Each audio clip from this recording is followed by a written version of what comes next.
Hi, today we're going to talk about the Punisher Max Omnibus Volume 1, talked about Volume 2, talked about the Punisher Marvel Knights Omnibus. This is the final of the Garth Ennis omnibuses.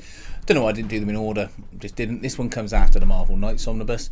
We'll have a look at the flip through and then we'll talk about availability afterwards, but all I want to say is this is a great book.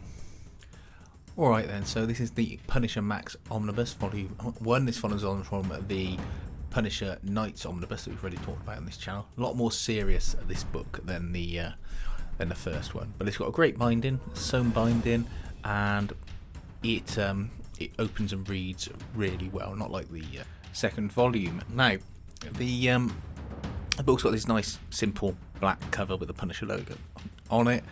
Then you get some black liner pages. I don't think the Punisher would have anything snazzier than that anyway. And you get details of the stories, of the contents pages, a little introduction. Then you're straight into Punisher Born.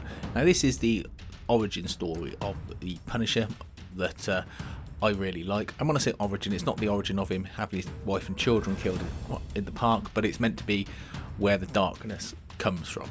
So he's in the war in Vietnam, and you see that he's running point on these missions, and there's a darkness in him. And what you find is that Frank will do things that others can't.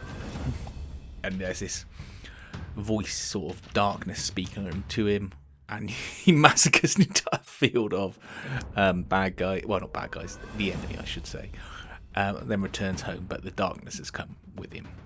And I think it's just a really nice way to get across Frank's mindset before his family get killed.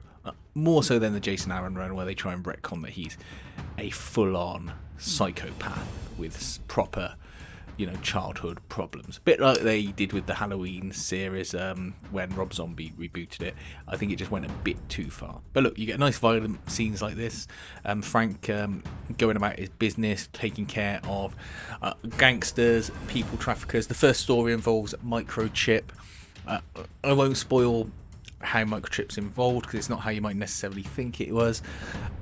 You get some good bad guys like this chap here who's Irish, had his face blown off when he's doing a bomb. And what's cool is you get like pus and snot dripping out of his face because it can't contain it because he got no flesh to hold it in. It's there, that frame, that panel there. There's McGinty. You might recognise him from the Punisher Warzone film.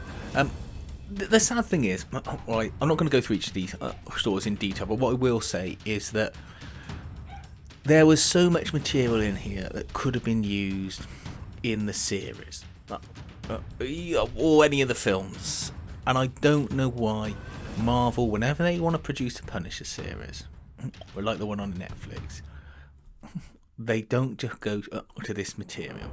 It is made for a practical TV show. No one's flying around. You don't have to include any superheroes in it, just bad guys, and Frank being violent. Otherwise, don't produce a Punisher show. No point. Don't try and get any deeper than that. Just have it episodic, maybe 1 or 2 episodes per story arc, and keep it simple.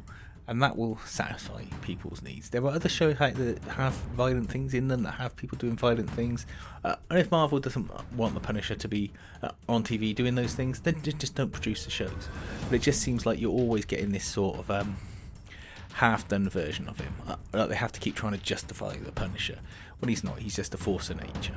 Anyway, I've finished waffling while you've had a nice look at this book. You get some sketches in the back. Pretty standard omnibus fare, to be honest. Really, I'm here for the stories, not panel layouts and things like that. Not in this kind of book, but a fantastic buy if you can get your hands on it. Okay, so that was the flip through. Great book, got the Bourne story in there, got some other lovely violent Punisher runs. All I would say is this is not available currently, it's out of print. I imagine it will be coming back in print, but it's not been announced yet. Marvel are reprinting a lot of omnibuses. This is a massively popular book, so I assume it will be coming back into print in the next 12 months or so.